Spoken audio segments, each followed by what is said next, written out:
The informal settlement of power lines in Port Elizabeth is one of the poorest in the Nelson Mandela Bay Metro. Along with the township of Vale's estate, the area has experienced several service delivery protests leading up to Wednesday's elections. Let's find out now what residents they are thinking ahead of tomorrow's polls and what message they want to send to politicians. Watching that for us is eNCA's Aviwe Mtila, who's live in Powerline at the Sawa. Aviwe, afternoon to you. So what have you found there today? Well, basically the people there are living in squalor, but I've just recently shifted from there. I'm in the northern area of Port Elizabeth at this moment, an area called Helen Vale. It's a predominantly coloured-dominated area, but it's of course notorious for gangsterism. The area in itself, I've been told by people that reside here that taxis coming in and out of here have to essentially pay a protection fee. But some of the community residents here are saying that that's not the only thing that Helen Vale should be known for. In fact, I'll be talking to a lady just now who says her daughter, in fact, has over 40 medals. She won over 40 medals, and that's one of the things that should be highlighted about the area. But I also want to pick up on some of the challenges that you face as a resident of Helen Vale. Om nou eerlijk te wees, ek gaan sommer straight Afrikaans praat. Ons in die noordelike gebiede word nie raak gesien nie.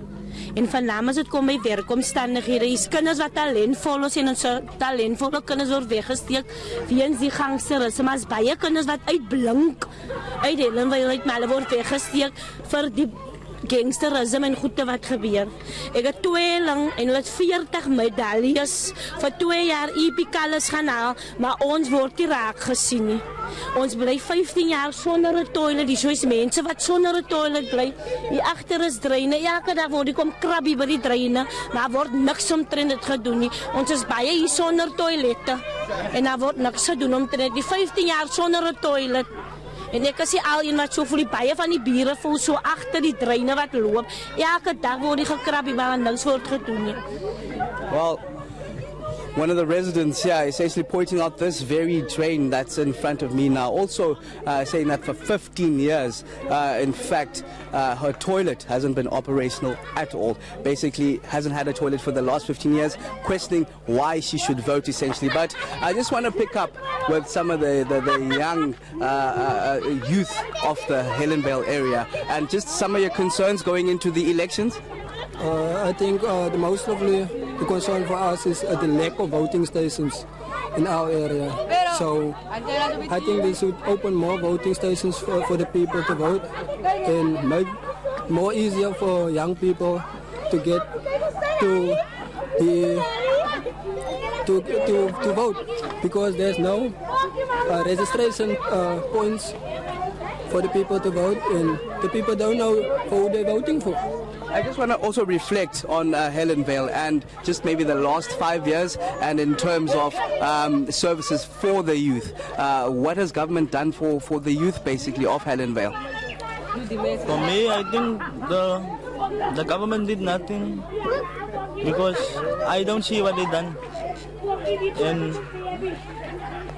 I don't like to vote, because the stuff that they say they don't make it, they don't do it at all. They don't come to the words. They say they're gonna build houses for people. People are still waiting on the houses. Even work jobs, opportunities. Few of the people they get, but only. I just want to also ask the issue of crime. Is it being tackled here in Helen Vale? I don't think so, because here's a lot of crime happening here and nothing's being done from the police. It's like the police is acting with the gangsters. So how can we go there and vote if they are shooting there? So for us to go and vote there, it's a bit dangerous.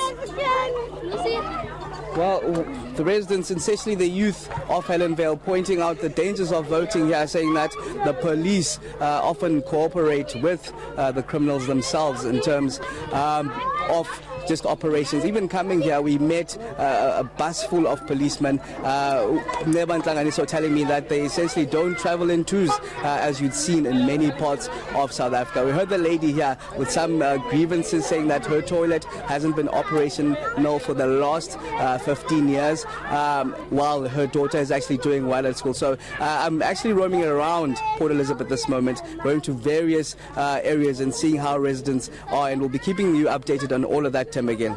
Aviwe Mtila live for us in Port Elizabeth.